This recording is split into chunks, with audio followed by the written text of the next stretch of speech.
More than 5 million people in Canada were impacted by COVID-19, either by losing a job or working reduced hours.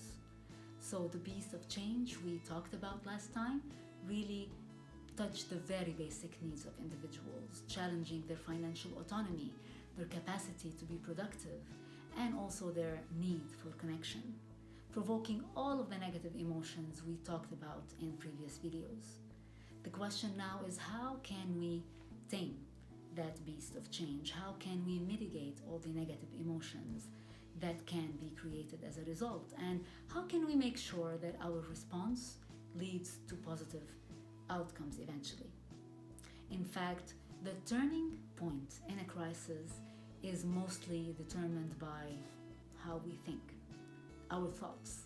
Because how we think about the crisis and all the changes involved can have a big impact on how we respond. So when we start to think positively, we can start to have positive results. Now you might ask me, how on earth can anything positive come out of this big mess that we're living through now? And I'm gonna ask you in return, do you think that getting stuck in the negative emotions can lead to anything positive? As much as those feelings are very normal, as I mentioned, when we grieve the loss of something, when we're in shock or we're scared, it's normal. But what do we benefit from getting stuck or locked in those emotions and feelings? Nothing. However, if we try to look at negative things in a positive way, we can probably turn things around. Some of the best lessons in life come from times of challenges and trials and failures, when we have to be creative and we have to do things in a different way. It is in those moments that we feel stronger and we feel in control and in the lead. It's in life in general, everything worthwhile is uphill. Now in the crisis, this hill is a little bit steeper. So the effort that we need to put to find those positive elements is a little bit harder. We need to look deeper, to take the time to find those positive elements. And we might need a magnifying glass to be able to find them, but we can find them.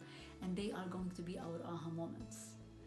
For me, for example, my aha moment was 1 or 2 weeks into the lockdown, when I realized that I had been given the gift of time. The time to spend with my family, the time to do the project I'm doing now through L.E.A.D with Reem. It had always been a dream for me, and I never had the time to do it. So I was blessed by the gift of time as a result of the pandemic. And we can only break through when we intentionally turn things into learnings.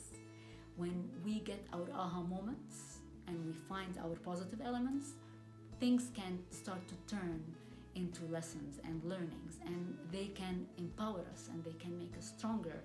We conquer the fear and the anxiety, and just like diamonds, we come out of the pressure stronger elements. But if we get back to be the exact same people after the crisis, then we will miss that chance and opportunity.